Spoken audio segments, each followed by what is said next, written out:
All right, let's get more on this now from Hassan Barari, who's a professor of international relations at Qatar University. Welcome to the program.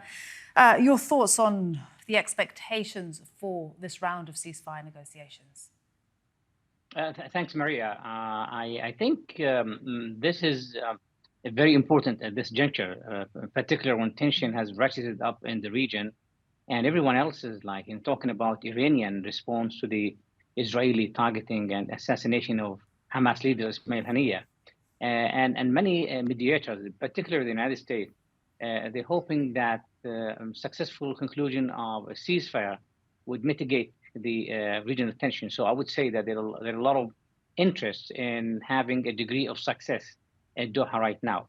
The only problem here is that we don't hear from Hamas, and we don't hear really the Israeli position where Netanyahu is sending his delegation, but at the same time, he undermines them by not giving them enough mandate to negotiate a proper ceasefire. So here, some people say, we have to be optimists, but I think when you look back, we've seen this movie before. And every time Netanyahu would come at the proper time and really drive the people crazy and nuts and then undermine the whole talks. Hassan, that phrase you just used there, we've seen this movie before.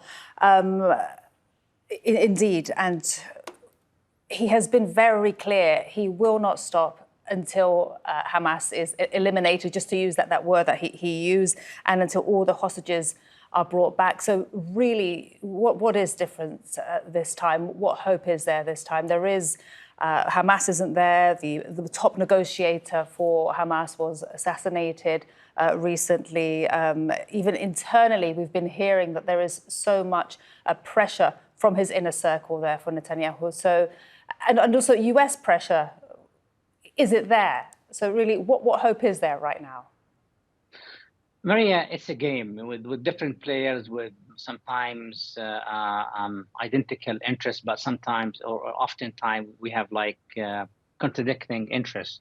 It's obvious, over the last 10 years, Netanyahu's top one priority is to perpetuate the war, and it's for domestic reason, for political reason. But at the same time, he's hoping to probably get Iran dragged into the confrontation, hoping that the American would take care of that. This is one thing. Second, I would say a player is the United States, who is going into elections in a couple of months from now, and they want to mitigate the situation. Their interest from day one is to prevent a regional war. And this is very important to see how the Americans are moving actually in order to deter Iran on the one hand, but at the same time to put some pressure on Netanyahu to come to terms with the fact that there should be a ceasefire. It has outlived its usefulness from the American perspective, the continuation of the war. So there should be a solution to that. But also we have the other mediators. We have Egypt, we have Qatar, who is trying also to get Israel agree to a ceasefire, because they can't do anything else. I mean, Hamas is the underdog. Hamas is being slaughtered. Palestinians have been driven out of their own homes. Displacement, domicide of Gaza, a genocide in some cases in the International Justice Court. So we've seen different interests, but the question here, the one who called the shots at the end of the day, is Netanyahu. He can undermine the whole talks by committing another atrocity, and he's very good at that. He's been doing this all the time.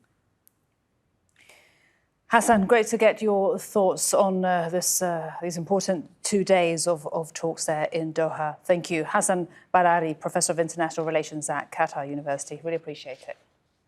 Thanks, Maria.